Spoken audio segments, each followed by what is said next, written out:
Whenever you're playing characters like this who are caught up in intense situations, how did it impact your own awareness and stresses? Did playing Sophie and James make you more suspicious, sharper? Have you found a healthy balance, or do you push it all out of your mind so you don't drive yourself crazy? Well, this is an intense show, and I think that's partly what drew me to it. You know, I love a psychological thriller, and this role, you know, it gets dark, it gets twisty, and for me, I think I can, you know, speak for both of us. There were moments in the season where we were just, you know, it was a lot emotionally, you know. But I think as actors, depending on the kind of actor you are, I really thrive off of that, you know, to be able to pour that into your work, you know, because I think my natural energy is quite bright and light, you know, but to be able to have, you know, such an intense and meaty, complex character to play, I always really relish the challenge.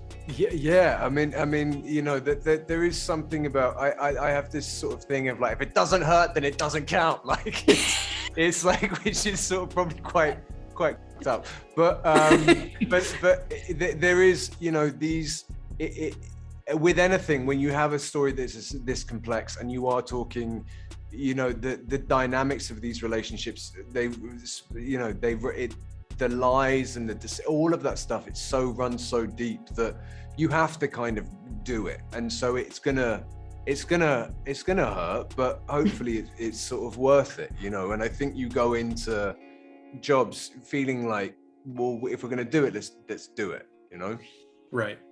Yeah, I can just see this impacting my own detective skills a bit, but music is such an important component to this story. Like, I love the scene with Sophie as she's trying to, you know, she's rediscovering her taste palette with the vinyl records and the songs that your characters listen to in the car. Like Ollie, how cool did you feel jamming hip hop while munching on fast food?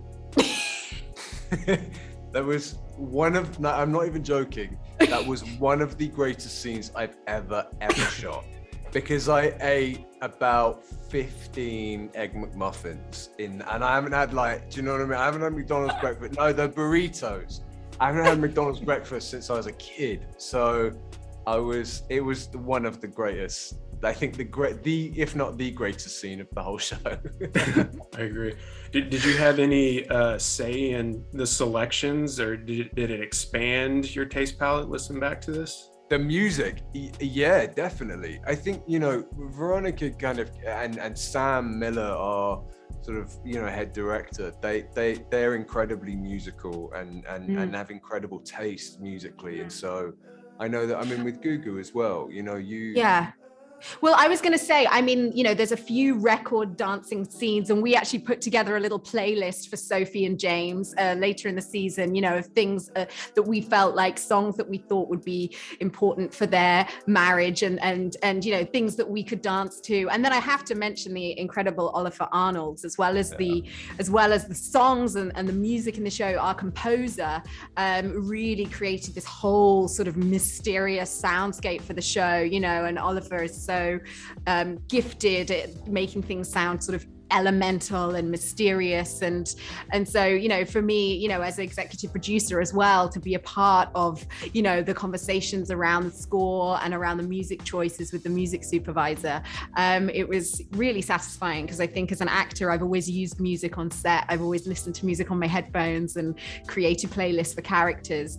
But for this, you know, I think for Sophie, it's so much, you know, there's so much sense memory around music as well. You know, a song can take you back to your childhood or your first date or whatever. So for me, it was really cool to be able to dig in, and like you say, Sam and Veronica both have great taste in music. So, you know, we would sometimes have fights over like what's going to be in the record collection, you know, and things between like John Coltrane or like, you know, Amy Winehouse, or, you know, all of these kind of classic artists that we all love in different ways.